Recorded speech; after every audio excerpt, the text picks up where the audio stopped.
Hello everyone, welcome back to my YouTube channel. दोस्तों, उम्मीद करती हूँ आप सभी बहुत अच्छे होंगे और अपनी पढ़ाई में व्यस्त होंगे।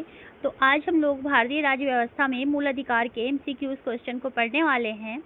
तो आइए शुरुआत करते हैं। और ये क्वेश्चन हमने एनसीईआरटी सार संग्रह महेश कुमार वर्णवाल की बुक से लिए हुए हैं। तो बने रहिएगा हमारे साथ। अगर आपको हमारा ये वीडियो पसंद आए तो वीडियो को लाइक कीजिएगा और हमारे चैनल को सब्सक्राइब कीजिएगा। तो चलिए शुरुआत करते हैं मूल अधिकार का पहला क्वेश्चन। पहला क्वेश्चन है, भारतीय संविधान के किस भाग में नागरिकों के मौलिक अधिकारों का उल्लेख किया गया है? भारतीय संविधान के किस भाग में नागरिकों के मौलिक अधिकारों का उल्लेख किया गया है? तो भाग 3 में। ऑप्शन डी हमारा सही आंसर हो जाएगा।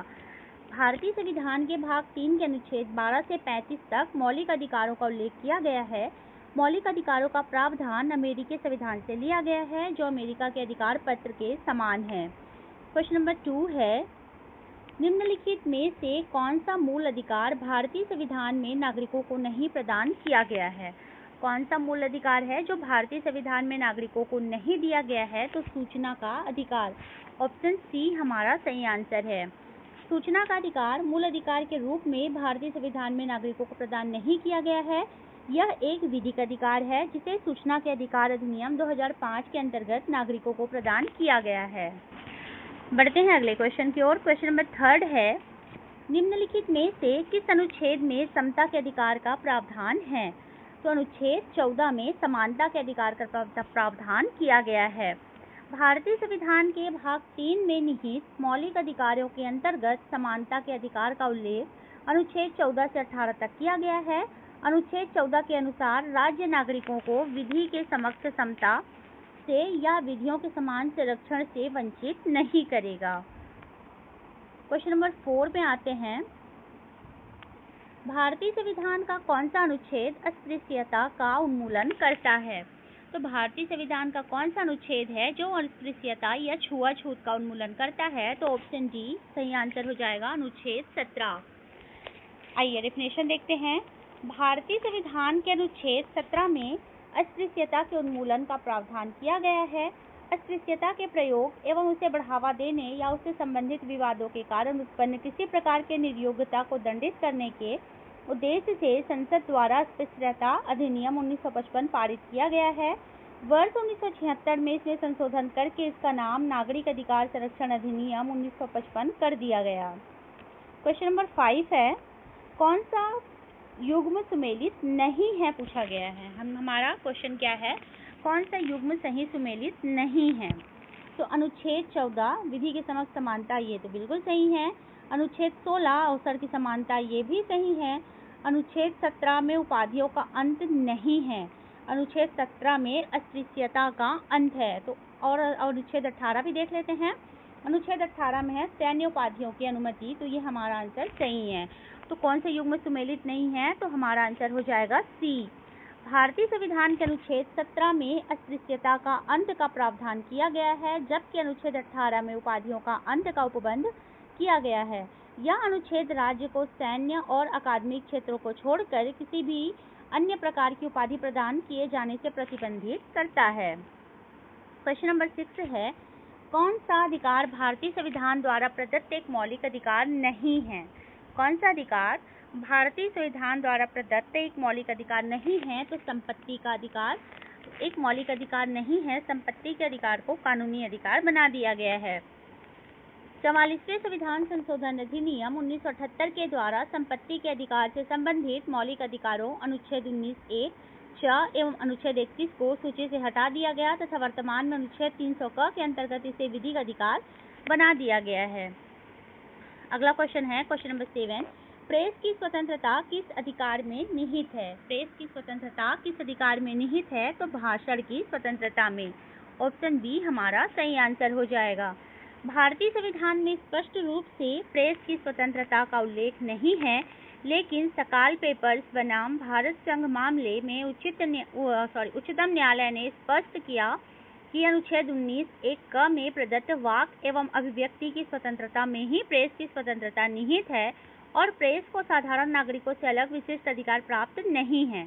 अतः प्रेस की स्वतंत्रता संविधान के अनुच्छेद 19(1) क के अंतर्गत ही शामिल है। अगला क्वेश्चन है, भारतीय संविधान का अनुच्छेद 19 प्रदान करता है। भारतीय संविधान का अनुच्छेद 19 प्रदान करता है 6 प्रकार की स्वतंत्रताओं को। भारतीय संविधान का अनुच्छेद 19 नागरिकों को कुल 6 स्वतंत्रता प्रदान करता है। आइए आगे देखते हैं कौन कौन सी स्वतंत्रता प्रदान करता है। तो अभिव्यक्ति की स्वतंत्रता, सम्मेलन करने की स्वतंत्रता, संघ बनाने की, अबाध संचरण की, निवास की एवं व्यापार की स्वतंत्रता अनुच्छेद 19 प्रदान करता है। क्वेश्चन नंबर 9 है, किसी अपराध के अभियुक्त को स्वयं अपने विरुद्ध गवाही देने के लिए बाध्य नहीं किया जा सकता। भारतीय संविधान के किस अनुच्छेद में यह प्रावधान है? किसी अपराध के अभियुक्त को स्वयं अपने विरुद्ध गवाही देने के लिए बाध्य नहीं किया जा सकता है। भारतीय संविधान के अनुच्छेद 20 के 3 में यह प्रावधान किया गया है। संविधान में मौलिक अधिकारों के अंतर्गत अनुच्छेद 20(3) में यह प्रावधान किया गया है कि किसी अपराध के लिए अभियुक्त व्यक्ति को स्वयं के विरुद्ध गवाही देने के लिए बाध्य नहीं किया जाएगा। जबकि अनुच्छेद 21 में प्राण एवं दैहिक स्वतंत्रता का अधिकार प्रदान किया गया है। अनुच्छेद 22 के अंतर्गत कुछ दशाओं में गिरफ्तारी और निरोध से संरक्षण का प्रावधान है। क्वेश्चन नंबर 10 है, भारतीय संविधान के अनुसार जीवन का अधिकार एक कौन सा अधिकार है? भारतीय संविधान के अनुसार जीवन का अधिकार कौन सा अधिकार है? तो जीवन का अधिकार मौलिक अधिकार है। ऑप्शन सी हमारा सही आंसर हो जाएगा।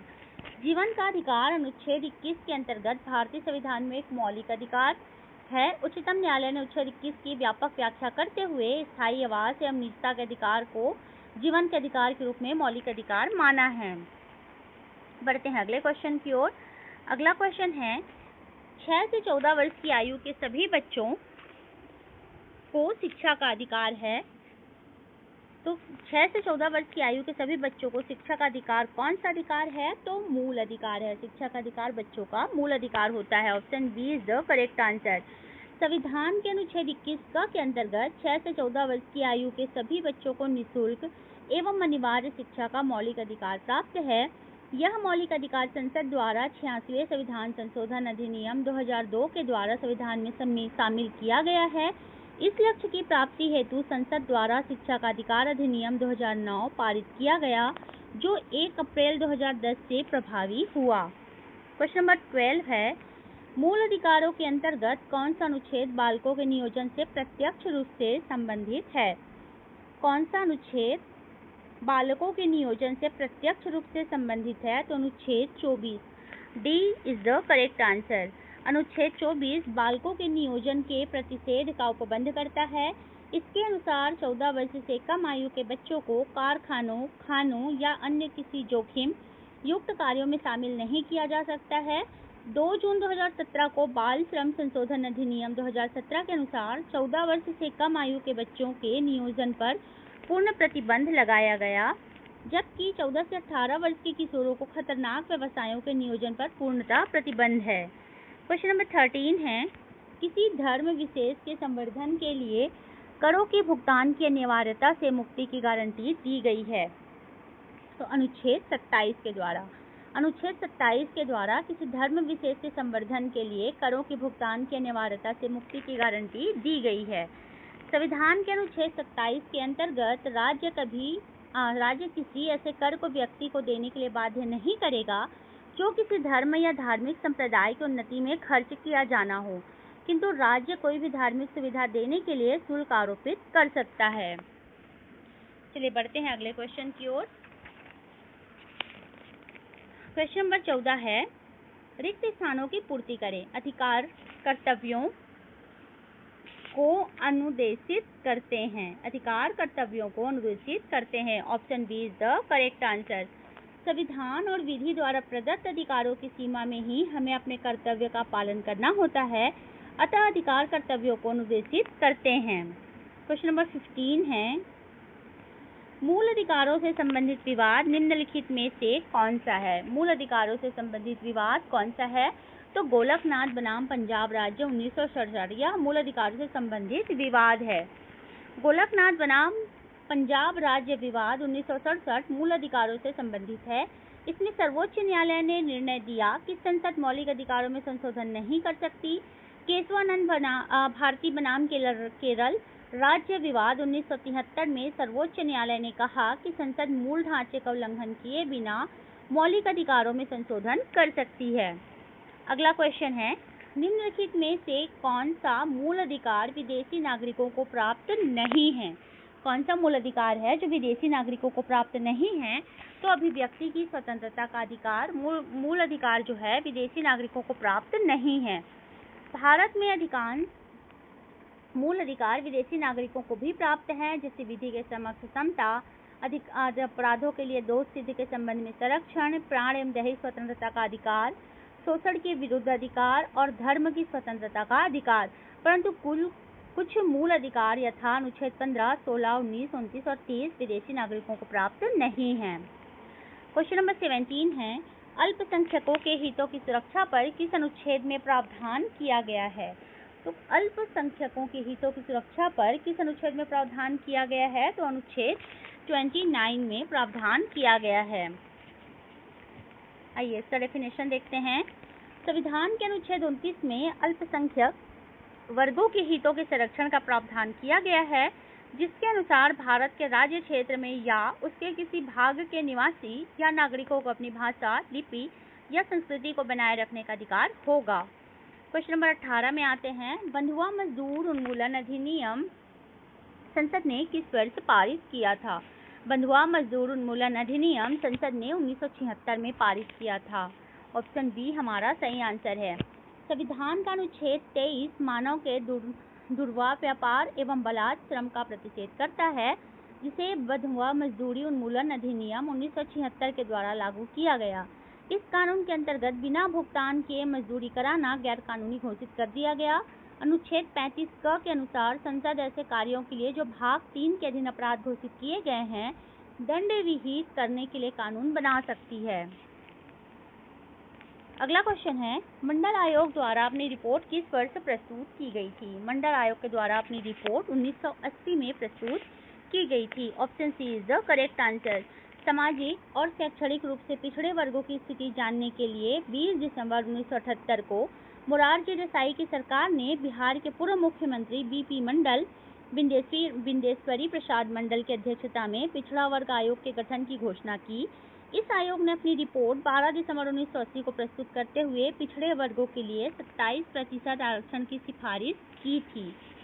क्वेश्चन नंबर 20 है, भारत के संविधान के किस अनुच्छेद के अंतर्गत सशस्त्र बलों के सदस्यों के मौलिक अधिकारों को विशेष रूप से प्रतिबंधित किया जा सकता है? तो अनुच्छेद 23 के अंतर्गत सशस्त्र बलों के सदस्यों के मौलिक अधिकारों को विशेष रूप से प्रतिबंधित किया जा सकता है। संविधान का अनुच्छेद 33 संसद को यह शक्ति प्रदान करता है कि वह सशस्त्र बलों, खुफिया एजेंसियों एवं लोक व्यवस्था बनाए रखने वाले सुरक्षा बलों के मूल अधिकारों को सीमित करने वाली विधियां बना सकती हैं। अगला क्वेश्चन है, मौलिक अधिकार निलंबित किए जा सकते हैं। मौलिक अधिकार किसके द्वारा निलंबित किए जा सकते हैं? तो राष्ट्रपति के द्वारा मौलिक अधिकारों का निलंबन किया जा सकता है। ऑप्शन बी हमारा सही आंसर है। आपातकाल के दौरान मूल अधिकारों का निलंबन 2 प्रकार से होता है। पहला है अनुच्छेद 358 के अनुसार, जब युद्ध अथवा बाह्य आक्रमण के कारण भारत अथवा उसके किसी क्षेत्र पर आपातकाल प्रभावी हो तो अनुच्छेद 19 में उल्लेखित मूल अधिकार स्वतः निलंबित हो जाते हैं। और दूसरा है अनुच्छेद 359 में राष्ट्रपति को यह अधिकार प्रदान किया गया है कि वह आपातकाल के समय में अनुच्छेद 20 व 21 को छोड़कर अन्य किसी भी मूल अधिकार के प्रवर्तन को निलंबित कर सकता है। क्वेश्चन 22 है, किसको संविधान द्वारा मौलिक अधिकारों के संरक्षण की शक्ति दी गई है? किसको संविधान द्वारा मौलिक अधिकारों के संरक्षण की शक्ति दी गई है? तो सर्वोच्च न्यायालय एवं उच्च न्यायालयों को संविधान द्वारा मौलिक अधिकारों के संरक्षण की शक्ति दी गई है। भारतीय संविधान में मौलिक अधिकारों के उल्लंघन के विरुद्ध अनुच्छेद 32 के अंतर्गत संवैधानिक उपचारों का अधिकार प्रदान किया गया है। अनुच्छेद 32 के द्वारा नागरिकों के मौलिक अधिकारों के संरक्षण की शक्ति उच्चतम न्यायालय को प्राप्त है। डॉक्टर भीमराव अम्बेडकर ने इस अनुच्छेद को भारतीय संविधान का हृदय एवं आत्मा कहा।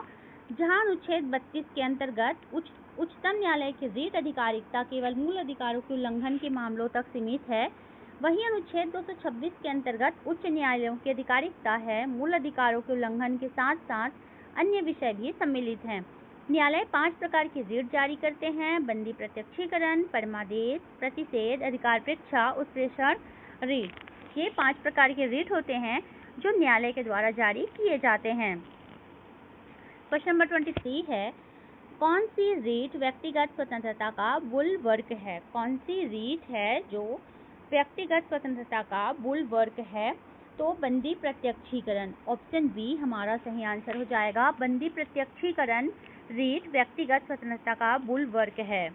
बंदी प्रत्यक्षीकरण का अर्थ है व्यक्ति को सशरीर प्रस्तुत करो। इस रीट द्वारा उच्चतम न्यायालय अनुच्छेद 32 एवं उच्च न्यायालय अनुच्छेद 226 के द्वारा किसी अवैध रूप से निरुद्ध व्यक्ति को छोड़ने के लिए आदेश जारी कर सकता है। बंदी प्रत्यक्षीकरण को व्यक्तिगत स्वतंत्रता का बुलवर्क कहते हैं। अगला क्वेश्चन है, क्वेश्चन नंबर 24 है, निम्नलिखित में से कौन सा एक कथन सत्य है? हमें सत्य कथन खोजना है। तो भारतीय संविधान में मूल अधिकारों को शामिल करने के लिए नेहरू रिपोर्ट 1928 ने समर्थन दिया था, बिल्कुल सही है। भारत सरकार अधिनियम 1935 ने मूल अधिकारों को प्रश्रय दिया, यह गलत है। अगस्त प्रस्ताव 1940 में मूल अधिकार शामिल किए गए थे, यह भी गलत है। और क्रिप्स मिशन 1942 से मूल अधिकारों को प्रश्रय दिया, यह भी गलत है। तो सत्य कथन है भारतीय संविधान में मूल अधिकारों को शामिल करने के लिए नेहरू रिपोर्ट 1928 ने समर्थन दिया था। Option A is the correct answer. भारतीय संविधान में मूल अधिकारों को सम्मिलित करने का समर्थन मोतीलाल नेहरू ने नेहरू रिपोर्ट सन 1928 के माध्यम से किया गया था, मोतीलाल नेहरू के द्वारा किया गया था। अगला क्वेश्चन है, क्वेश्चन नंबर 25 है, निवारक नजरबंदी के अंतर्गत किसी व्यक्ति को बिना मुकदमा चलाए कितने दिनों तक बंदी बनाया जा सकता है? तो 3 माह तक। निवारक नजरबंदी के अंतर्गत किसी व्यक्ति को बिना मुकदमा चलाए 3 माह तक बंदी बनाया जा सकता है। संविधान के अनुच्छेद 22 के 4 के अंतर्गत निवारक नजरबंदी का प्रावधान किया गया है। इसके अनुसार किसी व्यक्ति को बिना मुकदमा चलाए 3 माह तक बंदी बनाया जा सकता है, परंतु यदि किसी व्यक्ति को इससे अधिक समय तक नजरबंदी में रखना हो तो उच्च न्यायालय के न्यायाधीश की अध्यक्षता वाली समिति की अनुशंसा आवश्यक होगी। अगला क्वेश्चन है, क्वेश्चन नंबर 26 है, उच्चतम न्यायालय के अनुसार निजी भवनों के ऊपर राष्ट्रीय ध्वज को फहराना संविधान के किस अनुच्छेद के अंतर्गत सम्मिलित किया गया है? उच्चतम न्यायालय के अनुसार निजी भवनों के ऊपर राष्ट्रीय ध्वज को फहराना संविधान के किस अनुच्छेद के अंतर्गत सम्मिलित किया गया है? तो ऑप्शन बी हमारा सही आंसर हो जाएगा, अनुच्छेद 19(1) का क। नवीन जिंदल बनाम भारत संघ 2004 मामले में उच्चतम न्यायालय ने निर्णय दिया कि निजी भवनों के ऊपर राष्ट्रीय ध्वज फहराना संविधान के अनुच्छेद 19(1) क में वर्णित अभिव्यक्ति की स्वतंत्रता के अंतर्गत प्रत्येक नागरिक का मौलिक अधिकार है। चलिए आगे बढ़ते हैं, क्वेश्चन नंबर 27 पर आते हैं। भारतीय संविधान के अनुच्छेद 13 का मुख्य उद्देश्य निम्नलिखित में से किसके संदर्भ में संविधान की सर्वोच्चता सुनिश्चित करना है? तो ऑप्शन बी हमारा सही आंसर हो जाएगा, मौलिक अधिकार। भारतीय संविधान के अनुच्छेद 13 का मुख्य उद्देश्य किसके संदर्भ में संविधान की सर्वोच्चता सुनिश्चित करना है? तो मौलिक अधिकार के सर्वोच्चता सुनिश्चित करना है। संविधान के अनुच्छेद 13 के अनुसार संघ या राज्य द्वारा बनाया गया ऐसा कोई कानून जो भाग 3 में प्रदान किए गए मौलिक अधिकारों का उल्लंघन करता हो तो वह कानून शून्य होगा, या कानून की जिस मात्रा तक उल्लंघन करता हो उस मात्रा तक शून्य होगा। अगला क्वेश्चन है, क्वेश्चन नंबर 28 है, विधि का नियम या कानून का अधिराज्य का मतलब क्या है? विधि का नियम या कानून का अधिराज्य का मतलब क्या है? तो option A is the correct answer. सभी के लिए एक कानून और सभी के लिए एक न्यायतंत्र। सभी के लिए एक कानून और सभी के लिए एक न्यायतंत्र विधि का नियम या कानून का अधिराज्य का मतलब होता है। भारतीय संविधान के भाग 3 में वर्णित मौलिक अधिकारों के अनुच्छेद 14 में विधि के समक्ष समता या विधियों के समान संरक्षण का अधिकार प्रदान किया गया है। विधि के नियम का आशय सभी के लिए कानून, सभी के लिए एक न्यायतंत्र है। भारत के संविधान का कौन सा अनुच्छेद अपनी पसंद के व्यक्ति से विवाह करने के किसी व्यक्ति के अधिकार को संरक्षण देता है? तो अनुच्छेद 21 भारत के संविधान का वह अनुच्छेद है जो अपनी पसंद के व्यक्ति से विवाह करने के किसी व्यक्ति के अधिकार को संरक्षण देता है। अनुच्छेद 21 गैर सरकारी संगठन शक्ति वाहिनी बनाम भारत संघवाद में उच्चतम न्यायालय ने जीवन साथी चुनने के अधिकार को अनुच्छेद 21 में वर्णित दैहिक स्वतंत्रता के अधिकार के अंतर्गत मौलिक अधिकार माना है। अनुच्छेद 21 के अंतर्गत ही विदेशी भ्रमण का भी अधिकार निहित है, जिसका उल्लेख सर्वोच्च न्यायालय द्वारा मेनका गांधी बनाम भारत संघवाद के अंतर्गत किया था। अगला क्वेश्चन है, क्वेश्चन नंबर 30 है, उच्चतम न्यायालय के किस मामले के निर्णय के कारण संविधान के अनुच्छेद 21 के कार्य क्षेत्र का विस्तार कर शिक्षा के अधिकार को इसमें शामिल किया गया था? तो उन्नी कृष्णन बनाम आंध्र प्रदेश, ऑप्शन ए हमारा सही आंसर हो जाएगा। उच्चतम न्यायालय के किस मामले के निर्णय के कारण संविधान के अनुच्छेद 21 के कार्य क्षेत्र का विस्तार कर शिक्षा के अधिकार को इसमें शामिल किया गया था? उन्नी कृष्णन बनाम आंध्र प्रदेश। उन्नी कृष्णन और अन्य बनाम आंध्र प्रदेश राज्य व अन्यवाद में सर्वोच्च न्यायालय ने 14 वर्ष तक की आयु के बच्चों को निःशुल्क शिक्षा के अधिकार को नागरिक के शिक्षा के मौलिक अधिकार के रूप में परिभाषित किया है। अतः 66वें संविधान संशोधन अधिनियम 2002 के द्वारा अनुच्छेद 21 का जोड़ा गया, जिसके अंतर्गत 6 से 14 वर्ष तक के सभी बालकों हेतु निःशुल्क व अनिवार्य शिक्षा की व्यवस्था की गई। अगला क्वेश्चन है, भारतीय संविधान के अनुच्छेद 25 में प्रयुक्त हिंदू शब्द किसे सम्मिलित नहीं करता है? भारतीय संविधान के अनुच्छेद 25 में प्रयुक्त हिंदू शब्द किसे सम्मिलित नहीं करता? तो पारसियों को सम्मिलित नहीं करता है, बौद्धों को करता है, जैनों को करता है, सिखों को करता है, पारसियों को सम्मिलित नहीं करता है। भारतीय संविधान के अनुच्छेद 25(2) के अंतर्गत प्रयुक्त शब्द हिंदू के अंतर्गत बौद्ध, जैन, सिख को शामिल किया गया है। मुस्लिम, पारसी, ईसाई आदि इसके अंतर्गत सम्मिलित नहीं है। क्वेश्चन नंबर 32 है, मूल अधिकारों से संबंधित निम्नांकित निर्णयों का सही कालानुक्रम चुनिए। मूल अधिकारों से संबंधित निम्नांकित निर्णयों का सही कालानुक्रम चुनिए। सही उत्तर का चयन कीजिए। तो गोलकनाथ बनाम पंजाब राज्य, तो सबसे पहला के गोपालन बनाम मद्रास राज्य जो 1950 का है, 1950 का। उसके बाद है गोलकनाथ बनाम पंजाब राज्य जो 1967 का है। फिर है केशवानंद भारती बनाम केरल राज्य 1973 है ये। उसके बाद है मिर्नवा मिल्स बनाम भारत संघ, ये 1980। तो सबसे पहले है डी, फिर ए, फिर उसके बाद है बी, फिर सी। तो आइए देख लेते हैं कि डी, ए, बी, सी कौन से ऑप्शन में है। तो ऑप्शन सी में है डी, ए, बी, सी। पहले डी, फिर ए, फिर बी, फिर सी। तो ऑप्शन सी हमारा सही आंसर हो जाएगा। के गोपालन बनाम मद्रास राज्य 1950 का, गोलकनाथ बनाम पंजाब राज्य 1967, केशवानंद भारती बनाम केरल राज्य 1973 और मिर्नवा मिल्स बनाम भारत संघ 1980। तो चलिए दोस्तों, मूल अधिकार के क्वेश्चंस यहाँ समाप्त होते हैं। अगर आपको हमारा वीडियो पसंद आया तो वीडियो को लाइक कीजिएगा और हमारे चैनल को सब्सक्राइब कीजिएगा। और अगर कोई कमी रह गई हो तो कमेंट बॉक्स में प्लीज़ कमेंट करके बताइएगा। और अगर आप सबको PDF चाहिए तो बताइएगा, मैं टेलीग्राम चैनल पर PDF डाल दूँगी। तो बने रहिएगा हमारे साथ। मिलते हैं नेक्स्ट वीडियो में, तब तक के लिए धन्यवाद।